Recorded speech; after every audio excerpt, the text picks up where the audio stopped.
Maijing numit tang taragam mathoi megi tarik tara mathoi asida D-Tampha healthcare thawal nungang khongda leiba hospital asina aikoi organize tawraga aikoi maitai chairauba development committee ga punna punsinaraga health camp ama pangthok sabani health camp pangthok liba mafam asi Khekman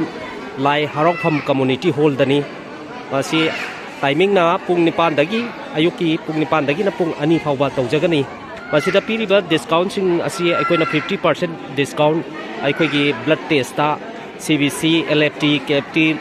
lipid profile viral typhoid scrub HB1AC T3 T4 asina singmani uric acid aduga masida piriba aikoigi facility asi consultation adogi random blood sugar ECG BP medicine jo free ni aikoina pijari je treatment free amadi medicine free aduga aikoigi masigi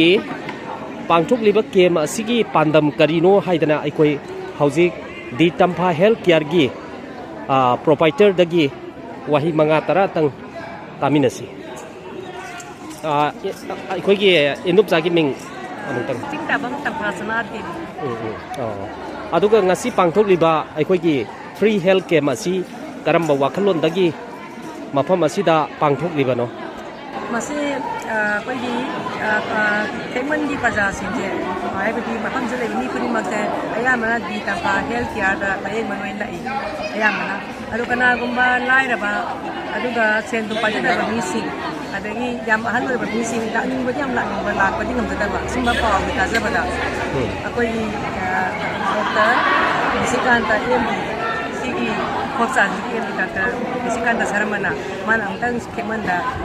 free healthcare je da pangthok sai hai ba kem thok sa de na mana khalle ba adu da Khekman di praja sin hai ba koi D-Tampha healthcare center je care je si makoina amtang lahaning ba hai tare lahaning ba sida koi D-Tampha healthcare nugang ko da ba healthcare sika development committee Khekman ga samnaraga pangthok bani asi thoram che pandam ni sai lakon namjaka ba allaman si chen tu paita ba nioi si makoi si amudai ni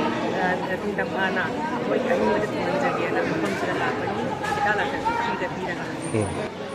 yam nungai jara hoi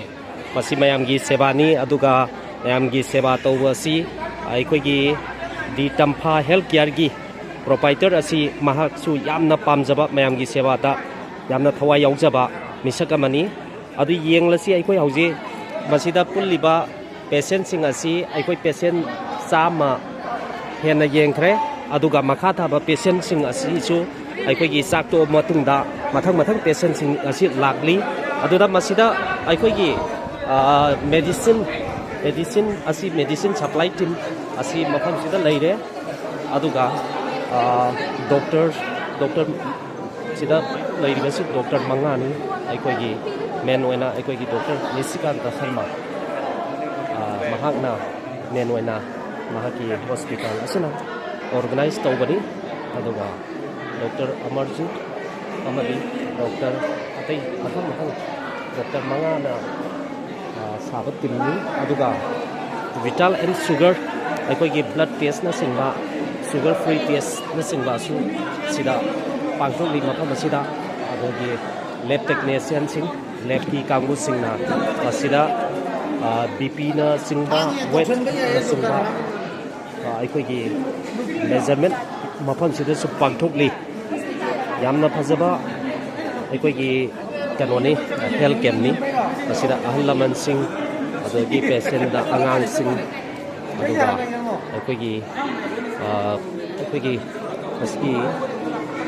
kanoda maitai sairauba development committee na su full support tawduna health camp asi makha sathari yamna pharaba numit numaijing numit ki megi tarik 13 asida free health camp ma D-Tampha healthcare thawal nungang khok Manipur na aikoigi collaborate with maitai Chairauba Development Committee ga collaboration tawraga health camp ama pangthokhre masida piriba service sing asi yamna khudong chaba lobiu masida piriba service sing di aikhoi gi family medicine gyne gi doctor na chingba mafam asida yaurakle aduga masida piriba khudong chaba sing di consultation adudagi random blood sugar ECG BP medicine na chingba free of cost ta pijabani aduga aikhoi gi 50% discount na all lab test till 25 May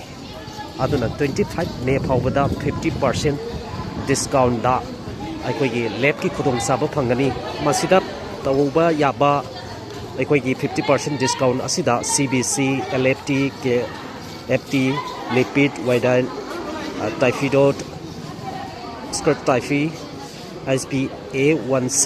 T3 T4 THH FT4 uric acid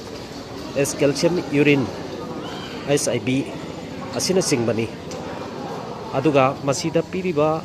kudong saba asi laikai asida leiriba aikhoi gi Khekman lai Haraopham community hall asida pangthokpa asida Khekman lai rembi laikai asigi